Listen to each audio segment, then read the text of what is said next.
Ian again from hypnosisessex.com, and in this short little video I'm going to show you a really cool technique that you can use to stop your negative internal dialogue bothering you. We all have times when we say negative things to ourselves, and if we pay attention to that, if we listen to it, it can really make us feel bad. And this is particularly true for people who have anxiety. Anyone who's got anxiety will be talking to themselves. And one of the reasons for this is because anxiety is primarily a left brain activity, and your left brain is also primarily responsible for language.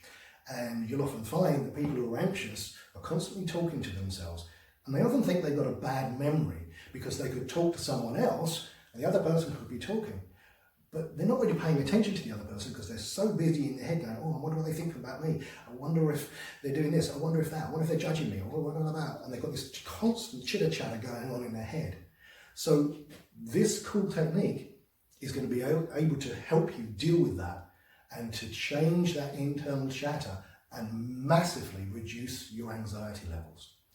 So here's what I want you to do. Once again, I want you to, first of all, pick a context. Pick a context in where this happens. So step one, pick context.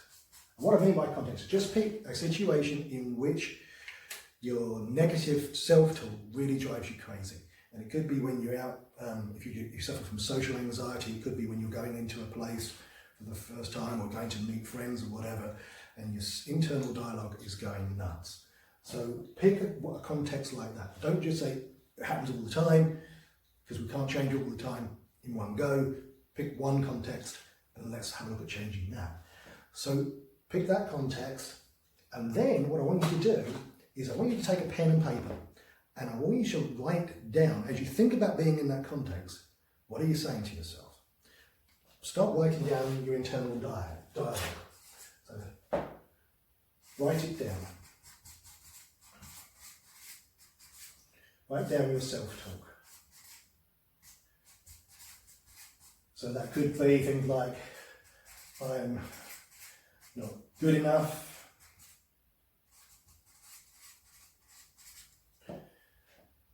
like, oh my God, they're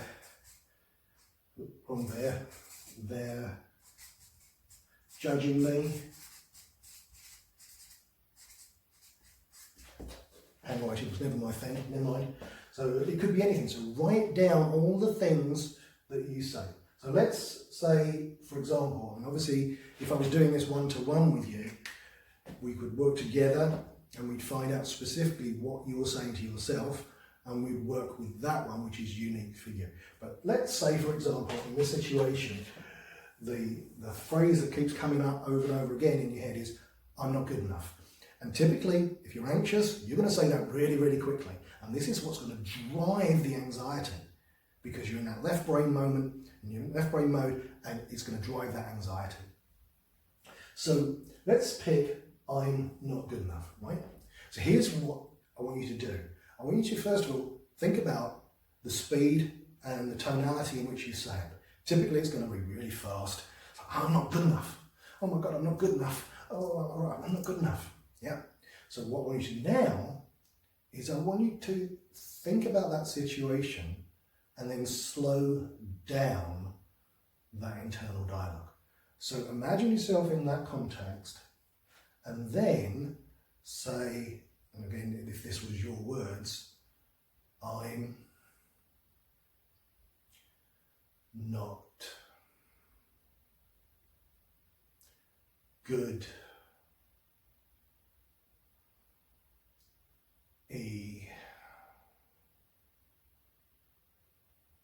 enough. And notice how that starts to change things. So make sure you use your own words, because it's really important that you use your own dialogue. And we're not trying to change it. All this nonsense is like, if you have an internal dialogue that says, I'm not good enough, and you think, oh, I don't know what to do. I'm good enough, I'm good enough. You're in a conflict situation. That often makes anxiety worse. What we want to do is to use exactly the words you say, but change how you say them. So pick the words, and again, imagine yourself in that context. And again, if this was your words, I'm not good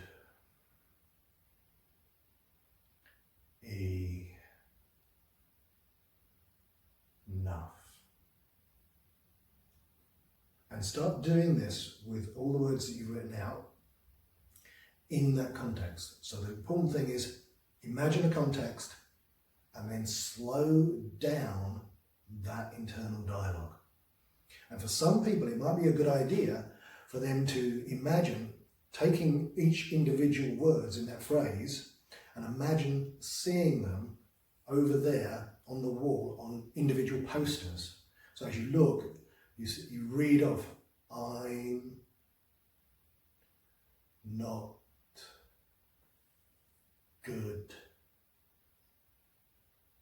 enough. So I know that sounds really simple, but it really will change how you feel. But you have to do it. So once again, like a lot of these exercises, if you do them, they will have lasting and profound effects upon your general well-being. But you have to do them.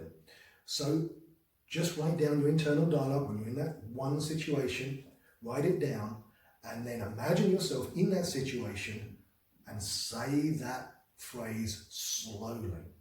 And if after you've done that a couple of times and it hasn't totally come down, do it even slower. Drag it out. Because this will totally change how you're doing it. Because here's the thing. There's a thing called Hebb's law, which means that neurons that fire together wire together. And in the past, how you've done anxiety or how you've done whatever has been the same way. And what's happened is it's kind of like you've got a train track in your brain, in your neurology, that you've constantly go down that same train track. And that train track is made up from the things that you picture in your mind, to what you're saying to yourself and how you're using your physiology. If you do any one of those things differently, if you picture things differently in your mind, if you say something differently in your head, or if you use your physiology in a different way, you'll come off that train track.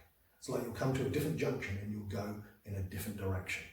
So what we're doing through a lot of these exercises is building in other train tracks that you can go off on.